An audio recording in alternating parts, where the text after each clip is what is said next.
Hey, what's going on, everybody? Welcome back yet to another video. This is Tarafdar, your guide and mentor. And today I want to talk about something important. And this topic is based on pricing. And the reason I'm talking about this is because I've seen a lot of people come to me lately, scheduling appointments to speak with me and attempting to get their credit fixed. One of the most common things that I've come across and has become such a normal thing is that people have asked me about the pricing strategies that I offer, and the structure of why I price my products and or services a certain way, it's because of the type of work that needs to be put into it. Now, normally speaking, when you're talking about pricing, when you're talking about how to price your business or how to price your products, you have to think about the value that's being offered. Now, this one word, value, has been used and abused and is being neglected in reference to what its true meaning is. Right? The value is essentially, if you look at what's being offered to you, what are some of the extended benefits of working with you specifically, right? So when you look at my type of things that I do, I offer you guys a lot of content. Content to me is the pathway in which we become aware of who each other are, specifically when you guys are looking me up and learning about this stuff that I do and the content that you're learning from this channel. You have an experience in reference to what to expect when we get on the conversation, when you get on the phone finally, right? You have some sort of idea of what needs to, the type of emphasis or expectation, that needs to be created in order for us to have a conversation in the first place. Now, that put aside, a lot of people come to me and try to get some idea of why the month-to-month pricing is no longer relevant, right? Why the month-to-month pricing is no longer something that I offer. And the reason why is because back in the days, when I had the organization, when I was working for customers and when I was helping them, when I offered month-to-month pricing, or any of my partners that offered month-to-month pricing, there was a lot of burn rate with customers. Now, what I mean by burn rate is we work with hundreds of customers weekly, but the burn rate is essentially when you're working with these type of customers, where you're at in terms of continuation. That's where we had a lot of difficulty with. And the reason as to why this happened was very simple. And that's because the customers weren't serious. They weren't committed to the process. And because it was month to month, they didn't take it as seriously because there was not much of a financial impact in their pocket to feel like there were some things that are being done. The other issue that I suffered, and I think that everybody can relate, is when you're doing month to month, you have one of two things. Number one, you're stuck with a specific predetermined way of getting results. And even as a business, right? If I think about taking on clients on a monthly basis, then if I were to charge a very low fee, there's two things that I have to worry about. The first, how much volume can I work with? And two, what would be expected of me for that volume, right? And the best way to do that is to give you upfront transparency in reference to, hey, look, you guys are paying me whatever amount of dollars you want to pay me, right? You're paying, let's say, $200 a month or $100 a month. The expectation of that $100 a month, because of the way the industry has been for so long, is that, hey, maybe I'm going to try to see what we can get. Hopefully, and the hopefulness is there, strong and hard. It's hopefulness on steroids. Is that I'm going to go ahead and let's see what happens with this. I'm going to continue a few months and let's see if it works. And the reason why it doesn't work is because it's not effective. The strategy is not effective. It's not being deployed the way it needs to be deployed. You're actually losing out on this, right? So when you're doing this type of things, you try to rationalize with yourself as to why it's not working. And the reality is it's not working because the emphasis of actual value is not there. The emphasis of actually getting the results is not there. So when you're thinking about month to month, you have to think about those sacrifices. You have to think about the amount of scale that you can create for that amount of dollars that you're putting out to a service provider. And for sure, you're not going to get a lot because the volume that they have to take on to compensate for the income they have to generate also means that they're spreading themselves thin across every single client, and the responsive time and the responsive efforts and actions that are needed is going to be minimized, right? So just think about that. And that's one of the biggest reasons that you're not going to be successful with a month-to-month pricing strategy. The other thing, number two, well, you pay for what you get. And that's the reality, right? Sometimes you get amazing value for $100 a month or $150 a month. You get amazing value. And those type of value is only created if you have efficiencies, economies of scale, right? How do you create economies of scale? Well, simple. You need to have a lot of volume with a proven system that's very templated. Now what happens? When you have structures that are templated, eventually it becomes a very dead horse, right? You're kicking a dead horse. It just starts to slow down and you're not getting as effective as possible. And then you start losing momentum.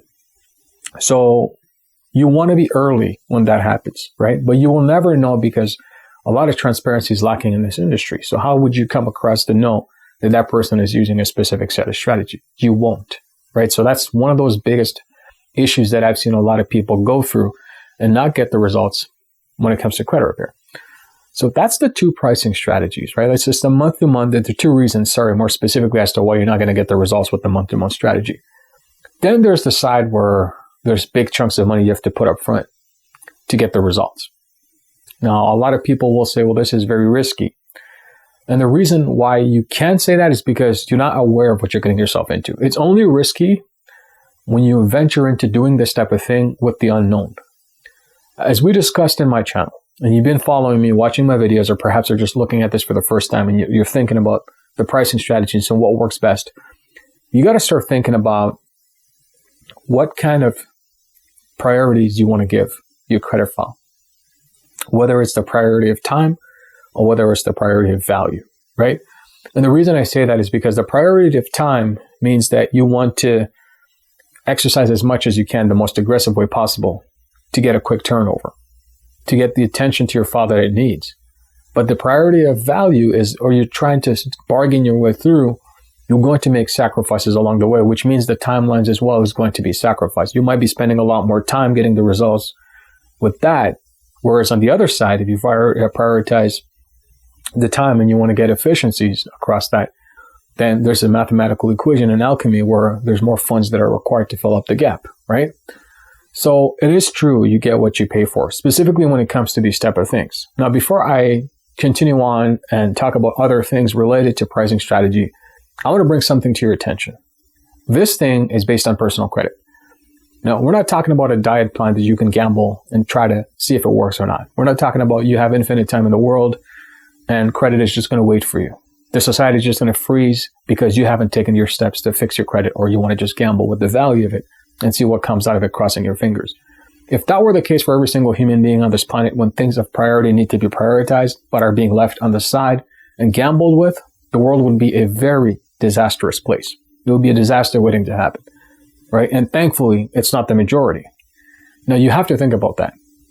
Credit is the cornerstone of your finances. It's the things that we're going to help and establish your wealth. It's going to help you build a substantial amount of value in your life.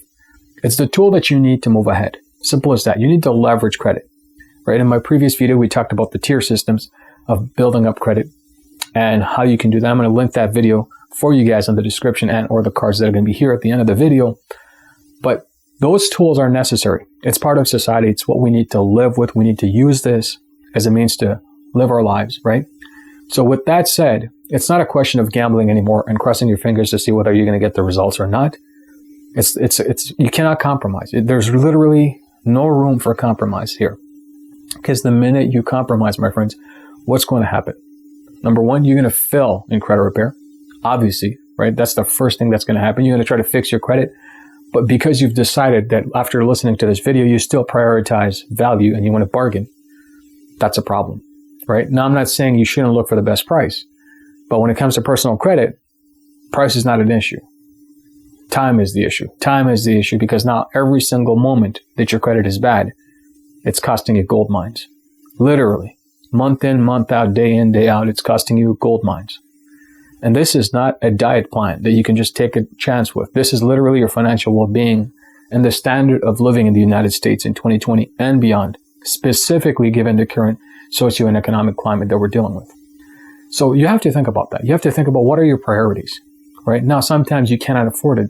Hence the reason why you have this channel. You have the value. You have other channels for sure. They teach you about personal credit. They teach you about how to get funding. But it's not about money. It's not about how much money I can get or how much credit cards I can have in my wallet. That doesn't mean anything, right? How much are you able to have in your bank account? What is it doing for you? That's the meaning behind all this. A lot of people can say, here's a bunch of credit cards. Here's a bunch of funding, how to get credit cards, how to add AUs, how to get some financing. Why don't you talk about when to pay your bill? How do you pay your bill? How do you leverage that bill and have more surplus income coming in, month out, so that you can move ahead and understand the tier system of credit so you can get up to the ladder where you're in private wealth banking. But I cannot blame the people who are in this channel or this platform trying to teach their stuff because that's all they know. And they've mastered it. And I'm happy to see that some of these guys are actually doing a fantastic job in reference to giving you the education. But the problem is it's a hamster wheel. It's not moving up from the tier 1 to tier 2 as necessary to get you across the finish line and beyond so that you can move to the next stage of your life to build the wealth so that you can prioritize your well-being. We all love money, don't we? We all love to have a standard of wealth that we want to live that's going to help us become prosperous. We can enjoy life. But if you stay at tier 1, you're going to have more headaches than good, and you're going to be running around in that hamster wheel. So when it comes to personal credit, at that level, then it's no longer about value and how much you can save money.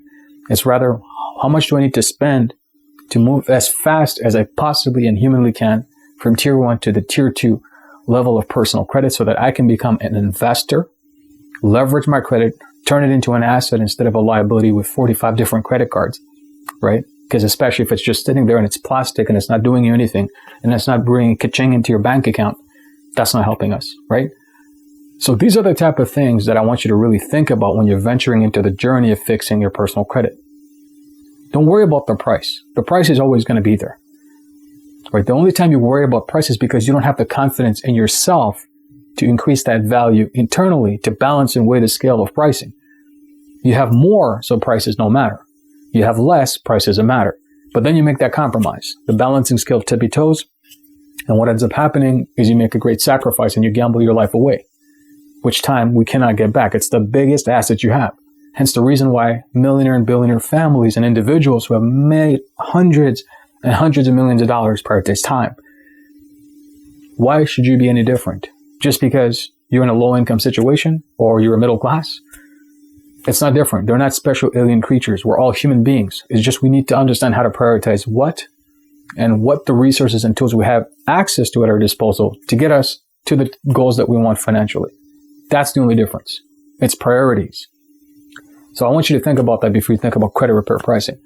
So with that said, I just wanted to keep this video short and quick. 12 minutes already, so I definitely want to wrap it up here.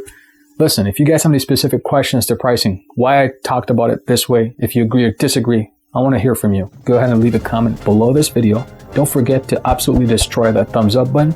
Subscribe, turn the notifications on. Every time you guys hit the thumbs up, what happens is YouTube goes ahead and pushes out that content to other individuals who are looking to learn as much as you are. And I want to build a community here, so I'm pretty sure we can do this. And subscribe for more awesomeness. Like I said, don't forget to smash that thumbs up. Don't forget to share the video with those who want to, and you need them to hear this message, right? This raw information that's going to help them perhaps create a better priority list and tackle the things they need so that they can live a better financial life, including yourself, by the way. And with that said, this is definitely your guide and mentor. I'll definitely catch you guys on the next one. Bye for now.